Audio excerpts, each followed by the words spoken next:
Bismillahirrahmanirrahim. Today we will start with you a new series called Rheumatology Case Quiz. In fact, I have recorded 129 cases before in other platforms. The cases from number 1 to number 26 were recorded in English but with Arabic explanation, so it is unsuitable for non-Arabic speakers. So I decided to record these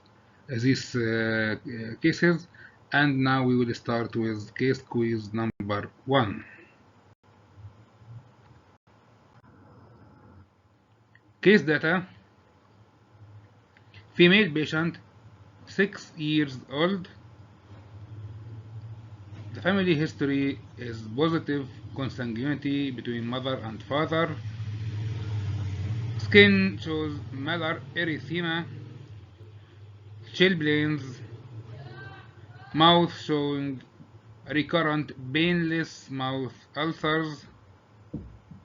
CBC shows thrombocytopenia, leukopenia, so it is diapenia, a drop of both platelets and white BCs. Musculoskeletal examination shows peripheral arthritis. Immunological profile showing ANA positive irregular pattern by immunofluorescence but with low titer. Negative anti-phospholipid antibodies, negative anti-Smith antibody, negative anti-Rho, negative anti-La, increased C3 and C4, increased, not decreased, not consumed, it is increased. Increased interferon alpha. CNS examination showing psychosis, recurrent and resistant encephalopathy. MRI brain show progressive brain atrophy. All of these in young female 6 years old. So this case actually fulfills the 2019 ACR EULAR criteria for systemic lupus erythematosus, but it is not systemic lupus erythematosus. So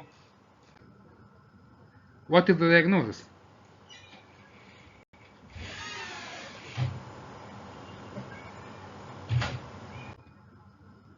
You can stop here and relax. You can search for the answer until I bring you the answer. The answer is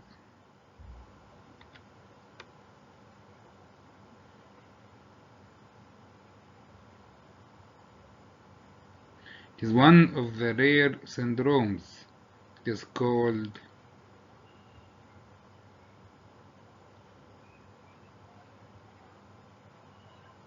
Aicardi-Goutieres syndrome. Aicardi or Aicardi-Goutieres syndrome. It is one of the rare syndromes mimicking juvenile systemic lupus erythematosus.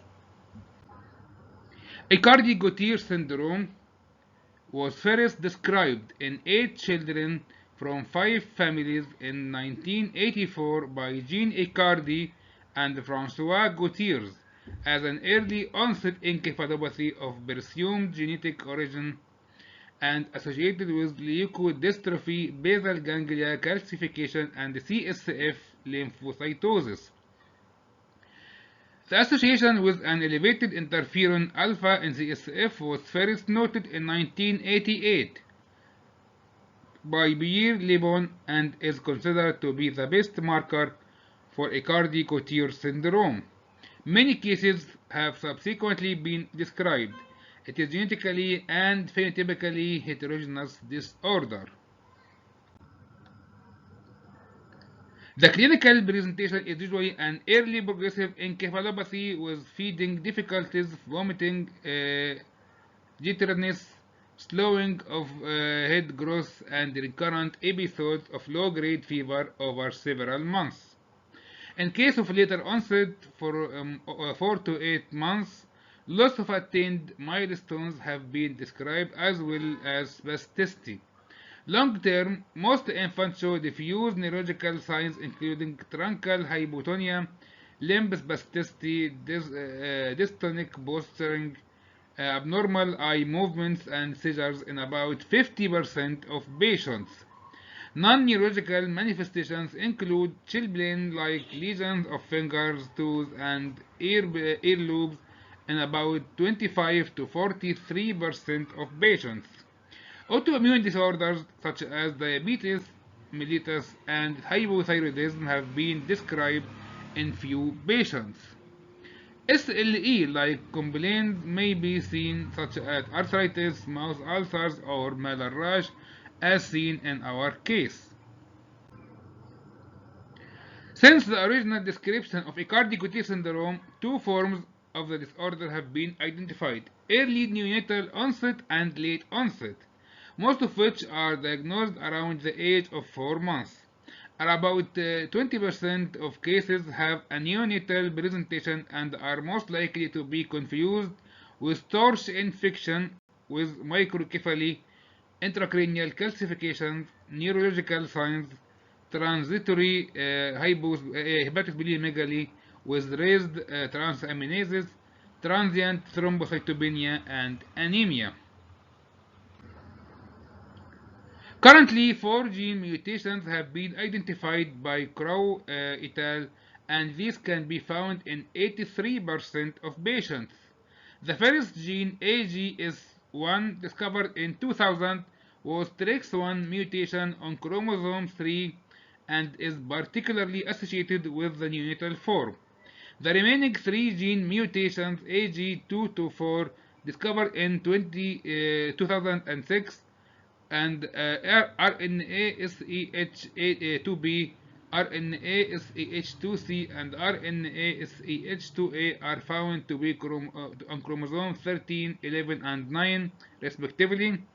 It is believed that at least one gene mutation, AGS5, remains to be identified in the remaining 17% of cases in whom there is until now there is no gene identified. In most cases, the patients are homogeneous and the inheritance is autosomal recessive.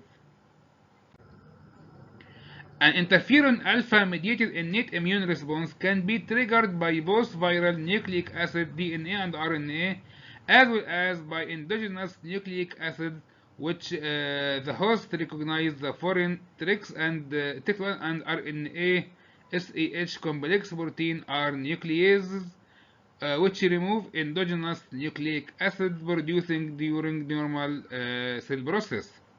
Failure of these nucleases, as it is thought to be the case in Aicardi-Gouttier syndrome, result in the host recognizing the endogenous nucleic acids as foreign, with subsequent inappropriate triggering of the innate immune system and activation of interferon alpha pathway. And finally, thank you very much for your attendance. And as I said before, this is a re-recording of case 1. Subsequently, we will record cases from 2 to 26, and after that, cases from 27 and so on are already recorded in pure English with no Arabic transplantation or explanation. So the cases.